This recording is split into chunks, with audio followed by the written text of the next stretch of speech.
Você já deu bom dia para a pessoa que está pertinho de você aí? Nós somos um povo educado, amém? Amém ou não?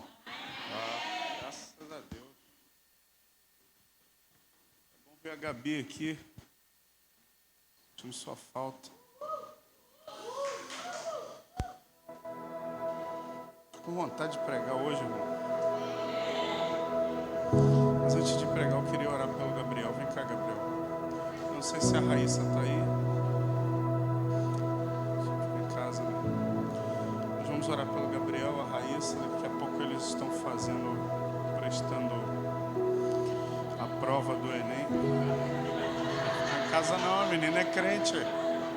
Menina é de Deus. Daqui a pouco eles estão passando pela primeira etapa do Enem. Eles fizeram a parte dele, não fizeram? Não vai fazer igual o Miguel, não, né? É o último que eu vi orar. Estudou? Eu não. Eles estudaram e daqui a pouco eles vão sair, se ausentar do culto para fazer a prova e nós vamos abençoá-los. Você pode ficar em pé para isso. Eu tenho no meu coração que os nossos filhos sempre serão os melhores onde chegarem. E eles dois são os nossos filhos dessa casa aqui. E eles vão ter notas abençoadas em nome de Jesus. Então estenda a sua mão direita para cá, Senhor. Abençoe Gabriel, abençoe Raíssa. Eles fizeram a parte deles. Ontem a Raíssa, ela descansou na piscina. Ela teve um momento dela para relaxar. Gabriel já teve um momento dele para relaxar. Eu quero te pedir que o Senhor tire toda a tensão, todo medo, todo sentimento de incapacidade seja removido deles. Eles se prepararam o melhor que poderiam se preparar. Agora nós colocamos diante do Senhor essa prova. É um exame. O Exame Nacional do Ensino Médio. Eu te peço que eles sejam os melhores, que eles, ó Deus, alcancem notas, ó Deus, muito, mas muito satisfatórias. E o teu nome seja glorificado nisso, Senhor. Nós como igreja oramos e torcemos por eles, ó Deus, e desejamos uma excelente jornada nessa prova. Que eles possam fazer em paz, em segurança, saber que o Senhor está junto com eles. Que o Senhor os faça lembrar de tudo que eles estudaram e que eles sejam excelentes. Assim como sobre Daniel havia um espírito excelente que o diferenciava de todos os jovens babilônicos, Deus, que sobre a vida de Gabriel e Raíssa já há sobre eles, não sobre, mas dentro deles existe um espírito excelente. Esse espírito é o Espírito do Senhor e eu os abençoo como igreja, nós os abençoamos em nome de Jesus, amém e amém. Vamos lá e arrebenta e representa. Ainda em pé, abra sua Bíblia. Primeira carta que o apóstolo Paulo escreve à igreja que está em Corinto. Eu quero ler 3 versículos dessa carta. Primeira carta que Paulo escreve à igreja em Corinto, capítulo é o de número 4. Eu queria estender isso para você, igreja. Todos os sábados eu me reúno aqui com jovens e adolescentes. E às 7 horas da manhã nós temos um negócio aqui chamado sala de oração. Deixa eu só arrumar aqui.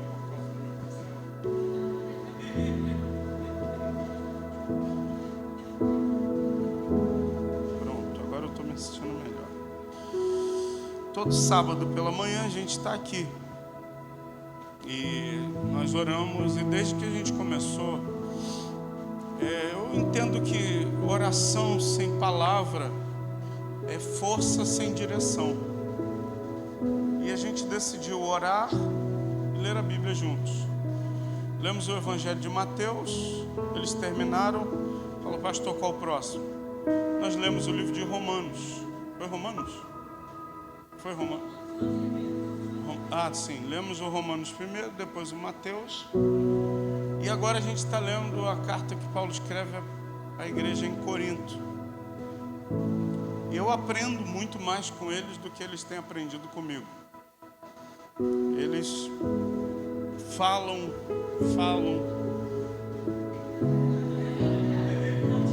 Alguns falam muito. Outros são extremamente resumidos, mas muito assertivos. E desde que eu comecei a ler esses textos junto com ele, eu tenho sido muito abençoado. Então eu quero estender para toda a igreja. Pastor, é uma tarefa tão simples. É um capítulo por dia. Um capítulo da Bíblia por dia. Você almoça, ou você faz no mínimo 3 refeições no dia. Café, almoço e janta. Você vai ler uma porção da palavra por dia. Pastor, não tenho tempo. Já ouvi essa história. Cuidado, hein? A gente faz o nosso tempo. Separe o seu tempo para Deus. Eles chamam isso de devocional. E eu estou orando a Deus, se tudo der certo, no ano de 2024 eu vou lançar um caderno devocional dos aliançados. Orem por isso. Deus colocou isso no meu coração. É um desafio. Eu já orei, já busquei algumas ferramentas e me sinto extremamente incapaz para fazer isso. Mas se Deus falou, Ele é fiel e vai cumprir. Mas vamos para o texto que eu estou com vontade de pregar. Está com vontade de ouvir? Então prepara o lombo aí, porque hoje vem chumbo grosso. Não vos escrevo essas coisas para vos envergonhar. Pelo contrário, para vos admoestar como filhos amados, porque ainda que tivessem milhares de preceptores em Cristo, não terias contudo muitos pais, pois eu, pelo Evangelho, vos gerei em Cristo Jesus. Admoesto-vos, portanto, a que sejais meus imitadores. Por essa causa vos mandei Timóteo, que é meu filho amado e fiel no Senhor, o qual vos lembrará os meus caminhos em Cristo Jesus, como por toda parte ensino em cada igreja. Tome o seu lugar, glorificando a Deus. Prepare o seu coração. Vamos lá. O tema dessa mensagem é: você é filho de quem? Você já ouviu aqueles, geralmente mineiro, né? Eles falam assim: você é filho de quem? Mineiro corta as palavras, não é, Raquel? Eles, em vez de falar bom dia, eles falam dia. Vai com Deus. Com Deus. Não fala o mistério todo, irmão. Eles comem trem. Eles são diferentes, não são? A Raquel está aí como prova disso. E assim, eu já vi alguns mineiros lá em Manhuaçu dizendo: você é filho de quem? E a pergunta é: você é filho de quem? Quem é o seu pai? Pastor, por que essa palavra? Vamos lá, versículo 14. O apóstolo está escrevendo uma carta aos filhos na fé dele, que eram igrejas. E ele escreve para uma igreja específica aqui, a igreja em Corinto. A igreja onde? Você está junto comigo nessa manhã? A igreja em Corinto. Onde ficava esse lugar? Corinto fica na Grécia. Paulo, ele foi o apóstolo dos gentios. Ele pregou para os judeus, sendo judeu, fariseu. Ele tinha todos os atributos de um judeu, mas ele também, ele tinha uma descendência, ele tinha alguma ligação com os gregos. E aí Paulo vai escrever a sua carta para a igreja que ele tinha gerado em Corinto. Mas que igreja era essa? A igreja em Corinto, se você for estudar a Bíblia, você vai ver que a igreja em Corinto era a igreja mais cheia de dons que existia. Pensa uma igreja repleta de manifestações de dons espirituais. Era uma igreja que tinha muitos dons. Mas era uma igreja, Paulo vai bater neles dizendo: vocês são carnais. E eu quero dizer para você, dons do Espírito Santo não atesta grau de espiritualidade.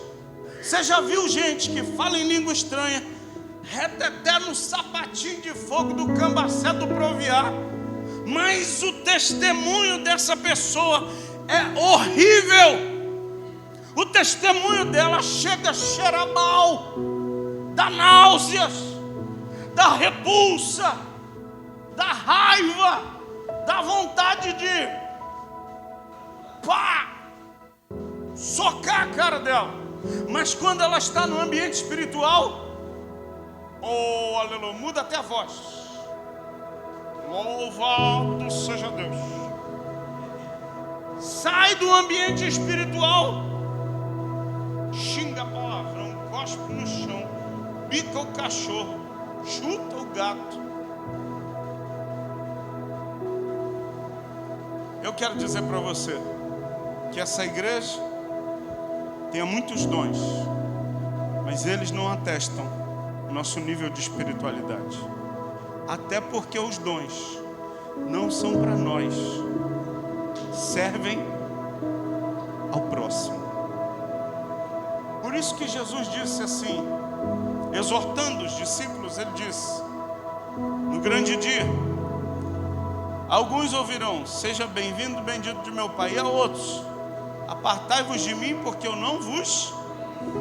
E aí eles vão dizer: mas em teu nome nós fizemos isso, em teu nome nós fizemos isso, em teu nome nós fizemos isso. Escuta, vai ter gente que no nome do Senhor, essas pessoas sendo usadas serão salvas, curadas, transformadas.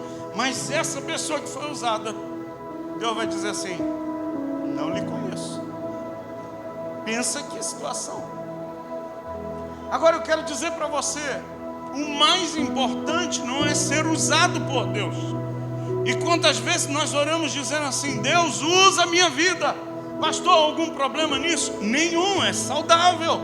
Mas ser usado por Deus não significa que eu estou sendo aprovado por Deus. Ser usado por Deus é um privilégio que nós temos. Mas o que nós precisamos buscar é, sabe o quê? É ser aprovados e aceitos por Deus. É se o som da minha guitarra, Deus diz assim: recebi sua adoração. É se a dança que as meninas fizeram hoje, eu quero parabenizar vocês. Vocês dançaram, para mim foi a melhor dança que vocês fizeram até hoje aqui na igreja. Se a dança que vocês dançam, eu digo parabéns. Isso é bom para nosso ego, para nossa alma. Mas quando Deus olha no trono e dá uma piscada, ele diz assim: muito bem, Lorena, gostei dessa dança. Muito bem, Lívia, muito bem, Esther, muito bem, Débora, muito bem, Gabriela. Irmão, quando Deus pisca para mim e fala: muito bom, Júnior. Irmão, não estou nem aí para ninguém, eu não estou nem aí para nada. Quando Deus dá uma piscada para mim e fala: continua assim, filho. Irmão, você não tem noção do gasto que eu recebo. Eu fico: uau, agora eu vou para cima com tudo. Agora, a pior coisa é a gente ser aprovado pelas pessoas e receber um cartão vermelho de Deus. A igreja de Corinto era uma igreja cheia de dons, mas era uma igreja reprovada por quem tinha gerado eles. Era uma igreja cheia de situações, sabe, que precisavam de ajustes. Aí o Paulo vai escrever no capítulo 4, no verso 14, ele diz assim: eu escrevo essas coisas não para vos envergonhar. Escuta, a primeira coisa que eu quero dizer para você: todo tipo de repreensão que nós recebemos de quem é o sobre a nossa vida, conversa da gente. Eu não estou falando de agredir filho, não. Eu não estou falando de um pai, o pai tem uma estrutura maior do que o filho, esmurrar o garoto, não. Não, não é isso. Eu já vi gente maltratar filho. Eu estou falando de advertir em amor, correção em amor. Paulo diz assim: olha, eu não estou escrevendo Não vos escrevo para envergonhar, mas pelo contrário, eu estou trazendo vocês para perto, eu estou advertindo vocês. Aí ele vai dizer, para vos admoestar como o quê? Você está comigo aí, amém? Eu sei que você não tomou café. Esse aleluia diz que não tomou mesmo, eu também não. Como filhos, como a filhos meus amados. Esse filhos no original é uma palavra grega chamada teknon. Pastor, o que é isso? Teknon é filho que ainda tem que crescer. Teknon é filho recém-nascido. Teknon é filho pequeno. E filho pequeno ainda tem que crescer. Quem tem filho pequeno aqui? Gisele, Sérgio, a irmã, Mari, pastora. A Manu. Manu é teknon. A Raquel, teknon. O Flavinho é um teknonzinho. Porque ele ainda vai crescer. Ele ainda é tido como um incapaz. Ele depende da Márcia Eduardo. A Raquel depende do pastor e da pastora. O Jonathan depende da Mari. Seu filho, minha irmã, depende de você. Você está entendendo isso? Filho teknon é filho que ainda tem que crescer. E Paulo está chamando essa igreja dizendo, vocês ainda são filhos que têm que crescer.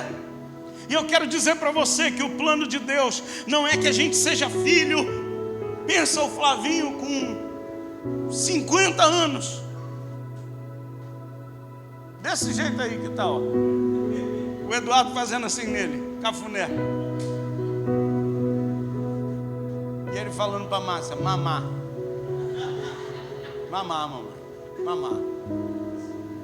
Combina? Irmão, a gente ri agora do Flavinho. Mas eu quero que você imagine o Flavinho com ruga. Virando para a Márcia falando, mamá. E a Márcia já é bem idosa.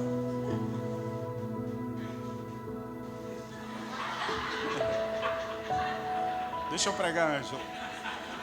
A Márcia é bem idosa, irmão. Mais do que já está.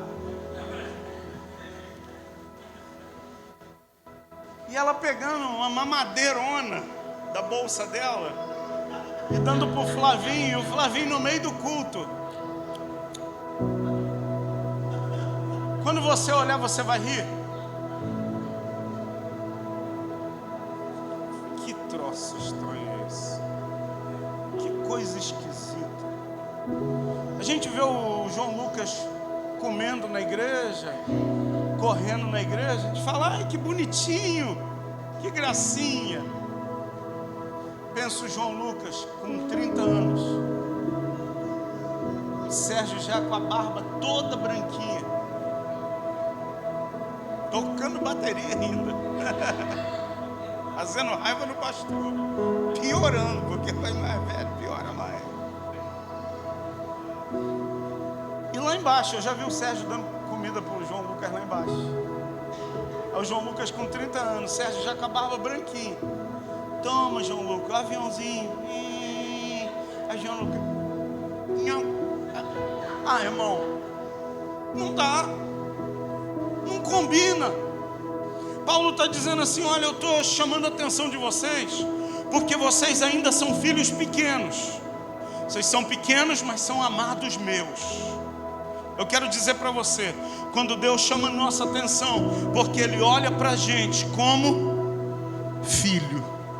Eu sei que tem gente que tem dificuldade de ouvir sobre isso porque teve ausência de pai, ou carência de pai, ou não teve um pai, ou teve a questão da paternidade muito mal resolvida, teve um pai que não cumpriu seu papel, sua jornada. E quando a gente fala de paternidade assim, tem pessoas que, pastor, esquece, passa essa página, vamos para o outro tópico da mensagem, porque ele não gosta de ouvir sobre pai. Mas eu quero dizer para você que Deus trata a gente como filho. Deus não trata a gente como Ele é o Senhor e nós somos servos. Ele é o grande rei e nós somos seus súditos. Escuta, Ele é o grande rei, Ele é o Senhor dos senhores, Ele é o rei dos reis, Ele é o Senhor de todas as coisas. Mas Ele também é o meu Abba Pai, Ele é o meu paizinho, Ele é aquele que cuida de mim, meu irmão. E a gente precisa ter isso bem definido. Paulo escreve dizendo, verso 14, põe na tela aí: não vos escrevo essas coisas para vos envergonhar, pelo contrário, para vos advertir, vos admoestar, como a filhos meus amados. Agora o verso 15, Paulo começa a entrar mais fundo no assunto. Eu queria que você estivesse junto comigo aqui.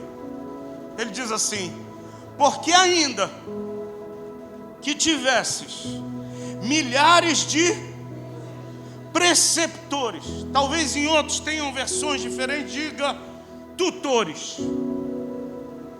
Esse preceptores é uma palavra grega que talvez você conheça, chamada paidagogos. Daí vem pedagogos, ou seja, mestres, ensinadores. Paulo está dizendo, ainda que vocês tenham muito paidagogos, ainda que vocês tenham muitos professores, ainda que vocês tenham muitos mestres, agora escuta, ele diz assim: porque ainda que tivessem milhares de preceptores em Cristo, não terias contudo muitos. Paulo diz assim, ainda que você tenha muitos mestres, muitos preceptores, muitos ensinadores, vocês não teriam muitos pais. Por que Paulo está dizendo isso? Porque essa figura do paidagogos, na época que ele estava escrevendo e dentro do contexto que ele estava escrevendo, paidagogo era aquele que, exemplo, deixa eu cuidar do Flávio, você permite? Mas o Flávio é meu filho, eu vou ensinar ele, mas tem coisa que eu não sou pai dele. Deixa eu cuidar do Rafael, ele não vai ser meu filho, eu vou cuidar dele. Eu vou comprar uma blusa do Flamengo para ele. A primeira lição: renuncie a tudo que te leva a cair, meu filho. Eu não podia perder essa oportunidade, Reinaldo, obrigado. Pronto, vou voltar para a mensagem. Escuta. Oh, meu Deus, eu amo pregar na minha igreja, irmão. Estou na minha casa. É muito bom, gente. Ai, Jesus da vitória. Escuta. Deixa eu me recompor aqui. Essa foi muito boa, meu.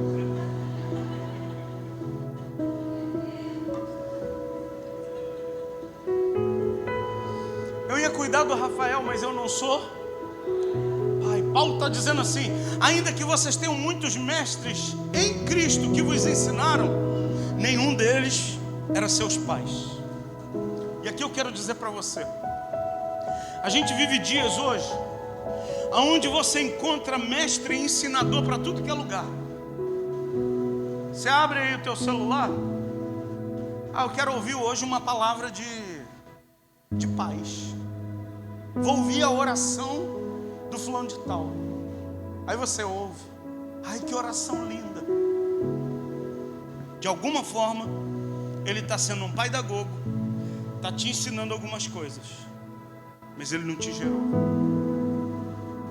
Hoje eu vou ouvir a oração do pastor fulano de tal das contas.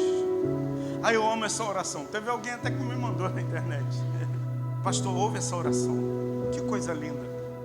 Eu orei, eu escutei, fiquei bonito mesmo. Aquela musiquinha no fundo, aí o pastor fazia aquela voz bacana. Eu falei, uau, que lindo. A gente pode ouvir tudo. Mas Paulo diz assim, olha, ainda que vocês tivessem milhares de preceptores em Cristo, vocês não teriam contudo muitos pais. Pois eu gosto do Paulo porque o Paulo era um cara resolvidaço. Ele diz assim, pois eu, pelo Evangelho, vos gerei em Cristo Jesus. Eu, pelo Evangelho, vos gerei em Cristo Jesus. Deixa eu perguntar para você. Quem te gerou? Quem gerou você? Só para você entender, eu tô nessa palavra aqui. Quem estava no Café da Aliança quarta-feira, você me ouviu falar um pouquinho disso. Eu não consegui sair dela ainda. Ontem aqui com os jovens eu falei de novo. Hoje eu estou falando de novo. Se você vier de noite, você vai ouvir de novo, só que de uma maneira diferente, mas tu vai ouvir de novo. Eu não consegui ainda sair disso. Paulo diz assim, olha, se vocês têm milhares de preceptores, milhares de mestres, mas nenhum deles é pai. Porque eu, pelo Evangelho, foi eu quem gerei vocês em Cristo. Soa meio arrogante, né? Caramba, que sujeito esse Paulo, hein? Paulinho estava bravo nesse dia aqui. Quando ele vai escrever, acho que ele não estava muito legal, não.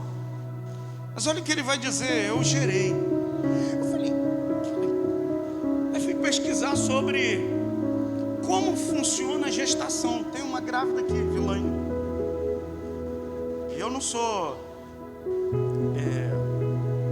especialista em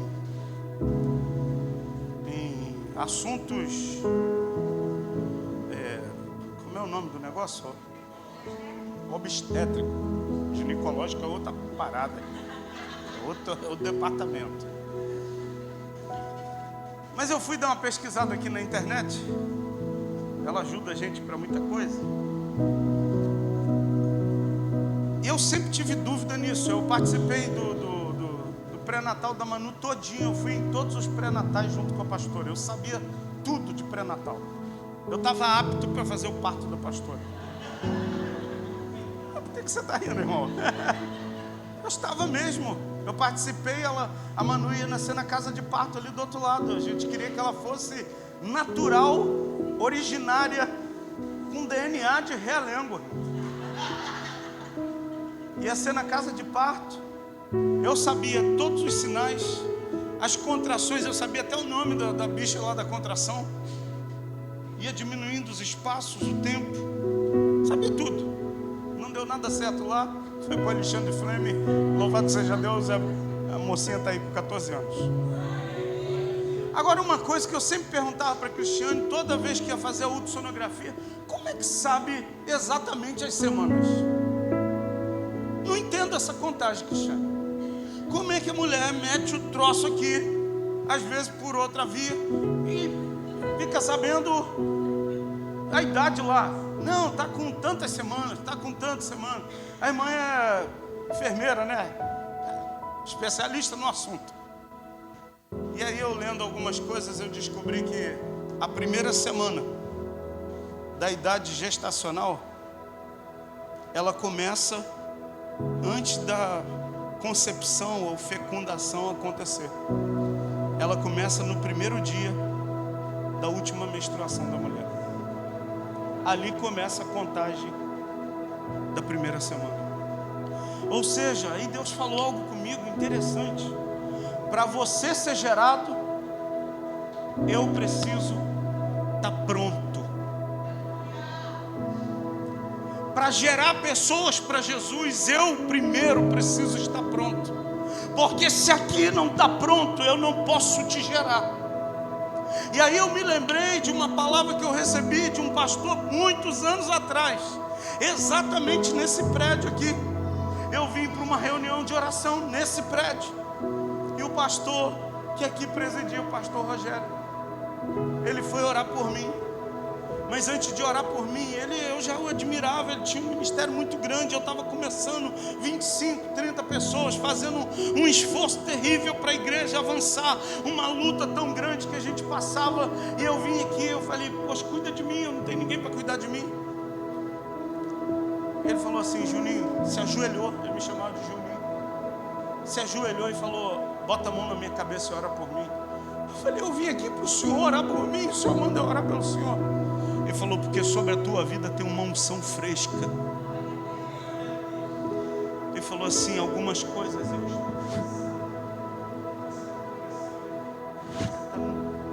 no alto do teu vigor. Ora por mim para eu ser renovado. Eu falei, eu não posso. Eu falei isso para ele. Eu falei, eu não posso. Eu que tenho autoridade para. Ele falou, Júnior, não demora. Bota a mão na minha cabeça e me abençoa. E eu todo sem graça. Estendi a mão, não sabia nem o que orar, irmão. Eu aprendi que quando você não sabe o que falar, fala aleluia. Falei aleluia. Glória a Deus. Quando não sabe o que falar, não fala besteira, mas glorifica a Deus. Aleluia significa louvado seja Deus, irmão. E aí eu fui arrumando forças e orei por ele. Quando eu acabei de orar, eu falei, agora só ora por mim. Ele falou, antes de orar por você, eu quero te dar uma palavra. A medida do seu amadurecimento vai ser a medida do seu crescimento. Caramba, e quando eu estava lendo da primeira semana de gestação, aí eu entendi. Eu preciso estar pronto para poder gerar. Porque se eu não estiver pronto, quando a semente vier, eu não estou pronto para gerar filhos para Deus. A primeira semana é assim, a segunda semana ela vai estar acontecendo no preparo do berço do neném.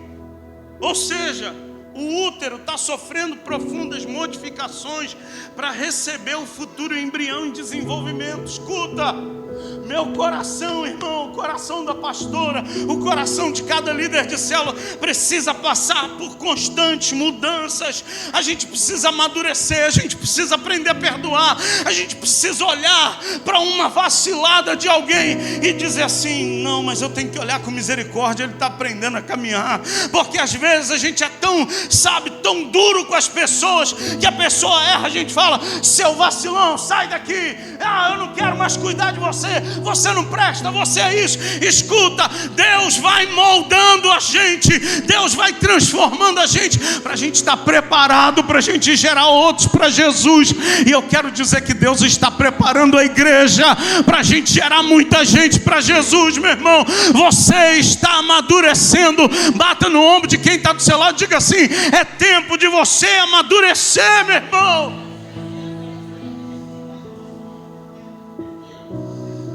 Agora escuta, a terceira semana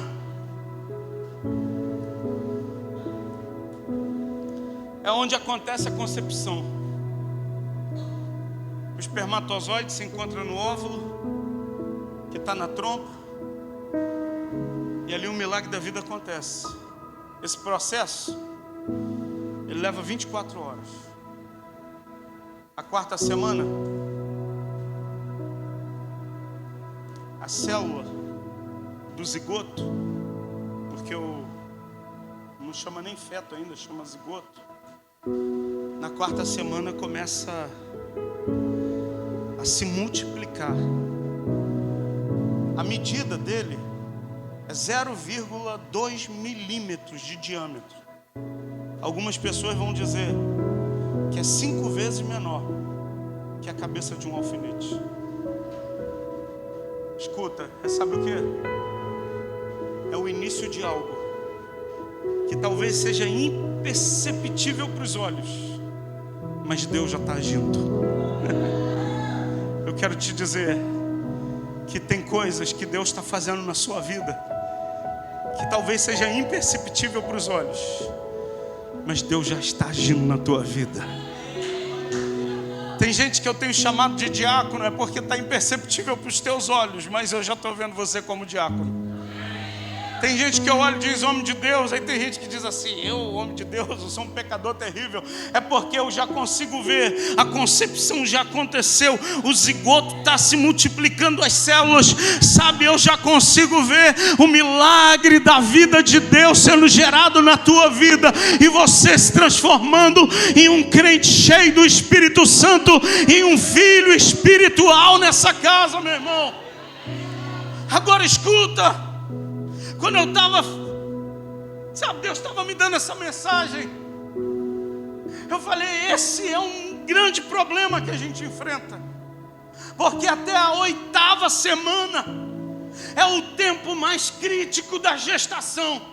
A irmã pode me ajudar? Estou mentindo? É o tempo mais crítico. Foi o tempo onde Cristiane perdeu o nosso segundo neném. Foi o tempo onde irmãs que estão aqui perderam. Esse até a 8ª semana, conta-se aí 2 a 3 meses. É o tempo que às vezes a mulher nem sabe que está grávida, mas o processo já está acontecendo dentro dela. Escuta, tem gente que nem sabe que é filho, mas o processo já está acontecendo aqui dentro. E é nessa hora que acontecem, sabe o que? Muitos abortos. É nessa hora que tem muitos abortos. E eu quero hoje ser um profeta aqui nessa casa, de dizer que o tempo dos abortos nesse lugar está cessado, cancelado. Acabou o aborto. Por quê? Porque o organismo já está pronto para gerar. Eu sou homem, graças a Deus. Eu não tenho útero. Mas o meu útero espiritual, se eu posso mal comparar assim, a minha vida está pronta para gerar filhos. A pastora está pronta para gerar filhos. Os líderes de célula estão prontos para gerar filhos. Os diáconos estão prontos para gerar filhos. Os jovens estão prontos para gerar filhos e estão com o coração em chamas. Sabe, a igreja está pronta para gerar filhos. Escuta, domingo que vem, filhos vão nascer aqui na piscina, em frente ao altar, onde 11 pessoas vão passar pelo batismo nas águas. Gente vai estar sendo reconhecido como filho dessa casa, através do batismo, reconhecendo, eu morri para o mundo, eu sou nova criatura, as coisas velhas já passaram, eis que coisas novas se fizeram na minha vida. Você está entendendo isso, irmão?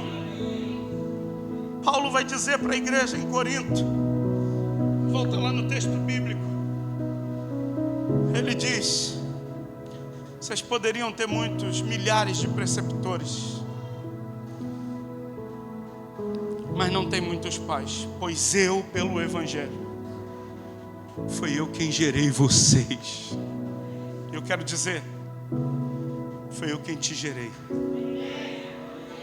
E quando eu falo eu estou falando em meu nome, em nome da pastora. Eu gerei você.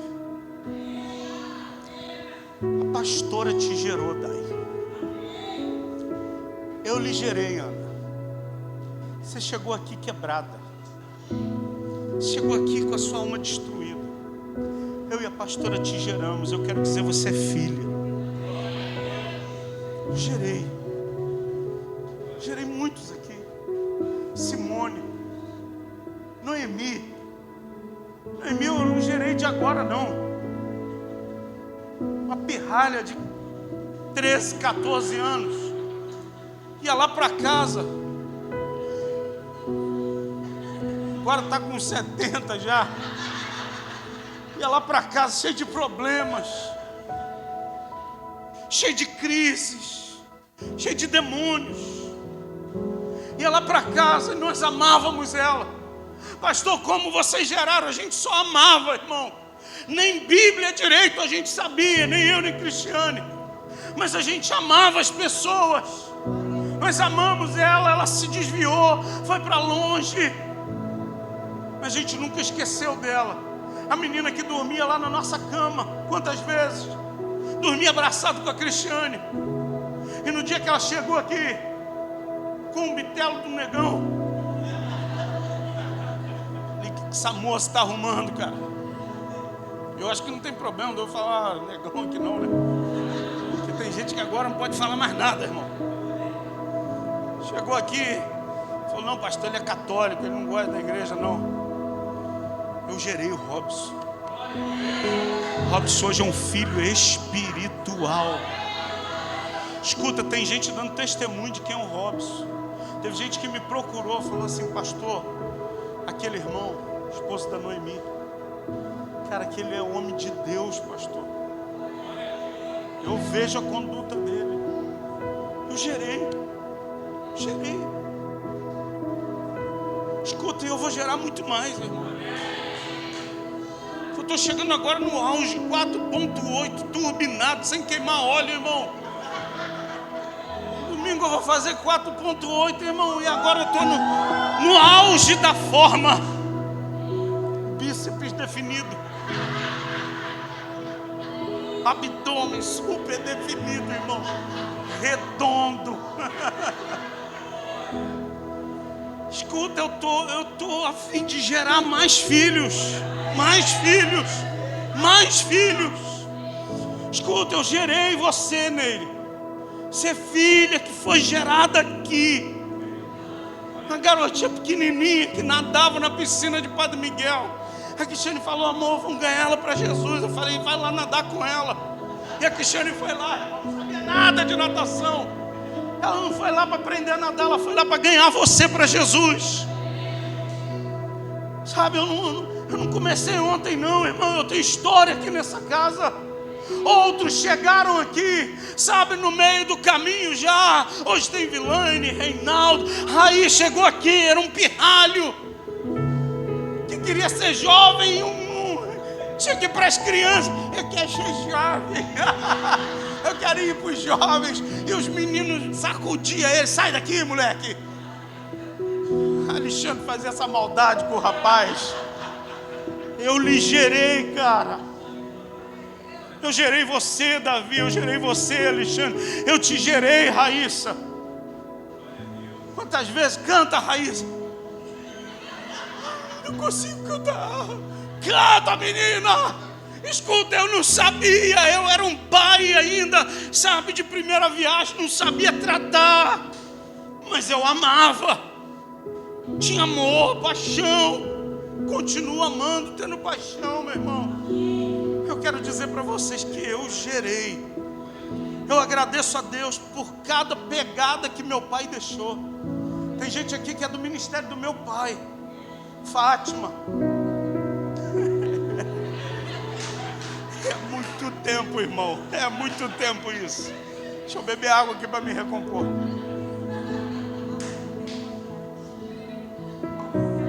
Noé saiu da arca, Fátima converteu.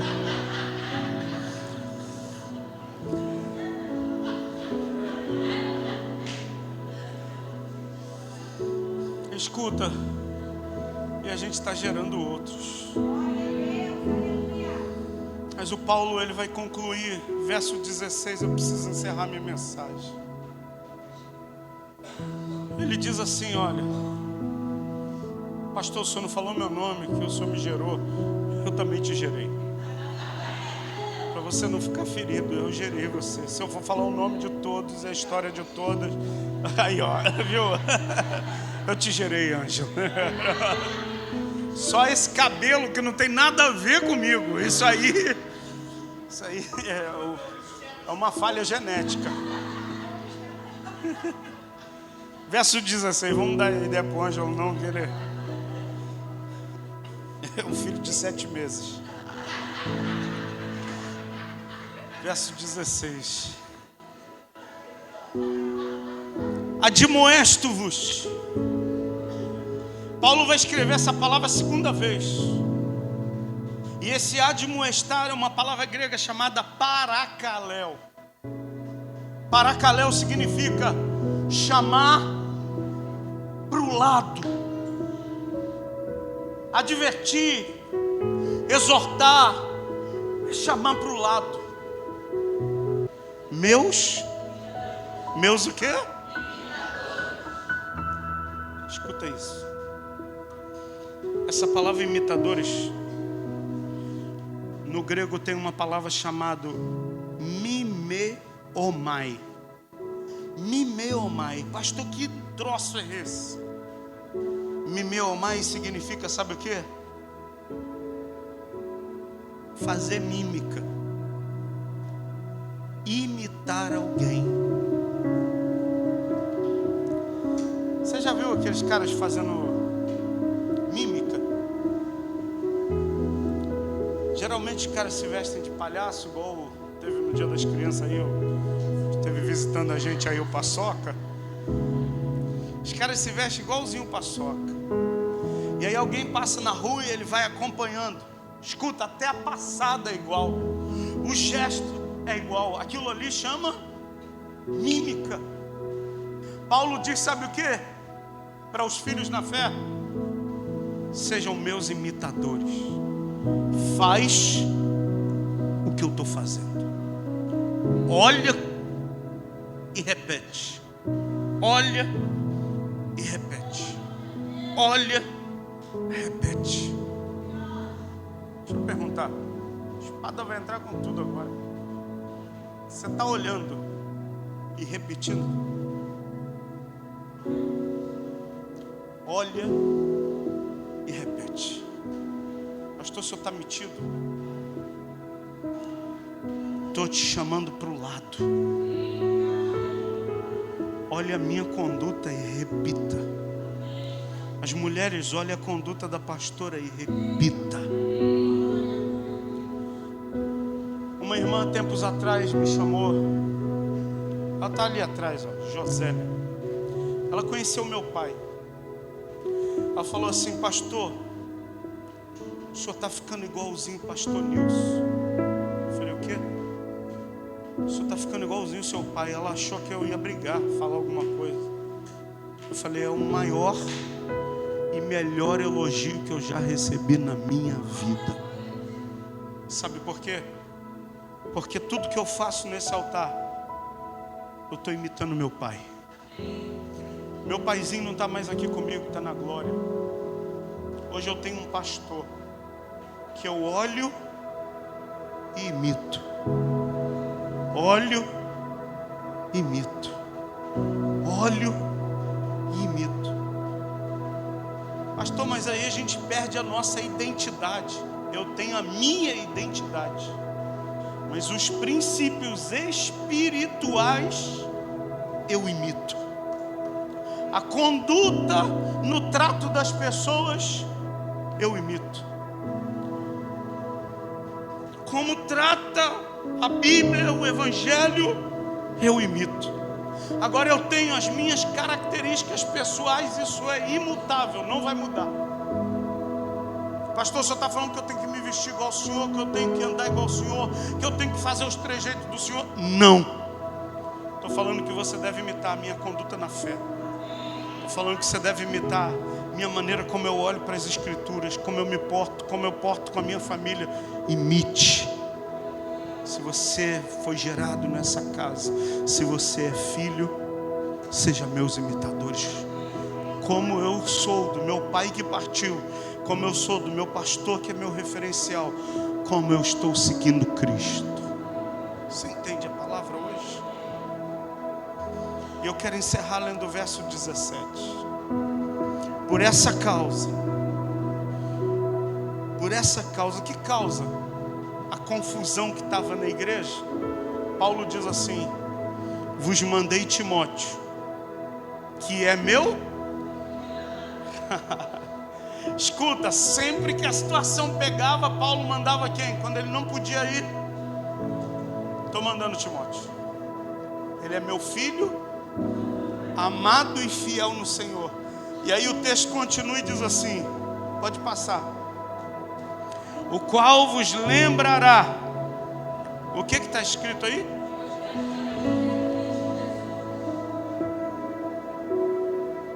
Paulo diz assim: o Timóteo vai lembrar para vocês como eu me porto. Sabe por quê? Porque ele imitava o Paulo. Quando as pessoas olhavam para o Timóteo, falavam assim: igualzinho o Paulo. Igualzinho teu pastor aí. Quando as pessoas olham para você, elas dizem assim: você está igual teu pastor, hein? Você está igual teu pastor, hein? Ou você está igual... Meu Deus. Quem você está parecendo? Quem você se parece? É mais do que a gente chamar o pastor de pai, a pastora de mãe. É mais do que isso, eu não estou falando disso não. Isso para mim é muito raso. Isso para mim é pro forma. Não tem problema também quem me chama de pai. Não tem problema quem... Pastor, sua bênção, Deus abençoe. Não tem problema nenhum com isso. O problema é a gente ter um referencial e a gente dar as costas para ele. Mas eu não vou fazer isso não. Eu não vou ter essa conduta não. O problema é a gente não dar o devido valor a quem Deus colocou para nos gerar em Cristo Jesus. É como se as minhas filhas, a Manu e a Raquel, hoje elas dependem totalmente de mim e da mãe. É como se a Manu chegasse à independência financeira dela, e ela vai ter, e ela vai ser rica. E ela falasse assim: eu não preciso mais de você para nada. Agora eu tenho o que eu sou independente. Escuta, o filho pode se tornar independente do pai emocionalmente, financeiramente. Ele deve ser independente. Mas a honra, isso aí acompanha o coração sempre. Eu quero que a minha filha seja muito bem sucedida. Não é para ela me dar nada. É porque a maior alegria do pai é ver o filho crescer. A maior alegria do meu pai, as últimas coisas que ele falou para mim, cheguei na casa dele, eu morava aqui em Realengo, e ele estava meio agitado aquele dia e pegou a Bíblia dele. Eu tenho essa Bíblia, e ele rabiscou, a mão dele já tremia muito, e o versículo estava todo rabiscado. E ele não achava, ele ia ficando nervoso. Eu sentei com ele no sofá, falei: calma, pai, fica tranquilo. Ele: eu quero te mostrar. Eu falei: calma, como é que o senhor está? Ele foi acalmando, foi folheando a Bíblia, ele achou o texto. O texto dizia: não sejais negligentes, filhos, porque eu vos escolhi para ser de meus sacerdotes e queimardes incenso na minha presença. Ele falou: isso aqui é para você. Não esquece disso, meu filho. A maior alegria que eu tenho é ver você chegando em lugares que eu nunca cheguei. É ver você pisando em lugares que eu nunca pisei. É ver você pregando para públicos, auditórios que eu nunca preguei. É ver você pastoreando que eu nunca pastoreei. Minha maior alegria é essa. As últimas coisas que eu guardo de mensagem do meu pai para mim. Escuta, sabe por quê? Um pai, ele não quer um filho aqui, ó, agarrado nele. Um pai, ele quer que o filho cresça, prospere, avance, suba. Como pastor dessa casa, e se você me tem como pai espiritual, eu quero que você cresça, prospere, suba o mais alto que você puder, porque aonde você estiver, eu vou aplaudir bem forte ao Senhor pela sua vida. E aonde você chegar, quem é filho, não esquece: eu só estou aqui porque meu pai me gerou. O último congresso que eu preguei de jovens numa igreja grande demais, eu falei: Deus, por que o Senhor me trouxe aqui? Tinha um cantor famoso cantando, telão de LED lindo, tudo bonito. Eu falei: Deus, qual a finalidade oportunidade do Senhor me trazer aqui. E Deus falou algumas coisas comigo. E aí eu me lembrei das palavras do meu pai. Quando eu subi para pregar, a primeira coisa que eu falei, eu não estou aqui por causa da minha eloquência, por causa do tamanho do meu ministério, mas eu estou aqui porque meu pai me gerou. Eu só estou pregando para vocês porque eu tenho um pai que me gerou e me impulsionou para o ministério. Eu quero dizer que eu só estou pastoreando aqui porque eu tenho um pai que me gerou para o ministério. Que quem é filho, ele pode crescer e se tornar independente financeiramente, se tornar independente emocionalmente. Ele vai ter que aprender a administrar suas guerras. Eu tive que aprender a administrar minhas guerras. Pensa eu chegar na casa do meu pai e falar assim: pai, eu briguei com a Cristiane, estou triste. Ele nunca me bateu, mas acho que ele ia dar uma lapada na minha lata. Ele falou: seja homem, rapaz, volta para tua casa e corrige teus erros. Que a gente tem que crescer emocionalmente. Eu quero que você, como filho aqui, eu quero que você cresça emocionalmente. Sabe, eu não estou criando filho para se tornar bebê. Ai, o pastor nem me liga, pastor nem manda uma mensagem para mim. Ah, tem que crescer, tem que avançar, irmão. A gente precisa de gente madura aqui. Eu sei que quando a gente é pequeno, a gente precisa disso. Mas tem gente que já era para estar me ajudando no ministério. Tem gente que já era para estar do meu lado, tocando barco junto comigo. Tem gente que era para estar do meu lado, guerreando as guerras junto comigo. Fala: aí, pastor, tem uma arma aí que a gente vai para o fronte de guerra junto com o senhor, porque a gente vai batalhar essa guerra. Você está entendendo a palavra de hoje? Essa palavra é para você, não é para quem não veio, não. Essa palavra é para quem está aqui. Que a gente tem o costume de dizer: ai, fulano tinha que estar aqui, né? Ai, o Beltrano tinha que ouvir isso. Não é você que tinha que ouvir.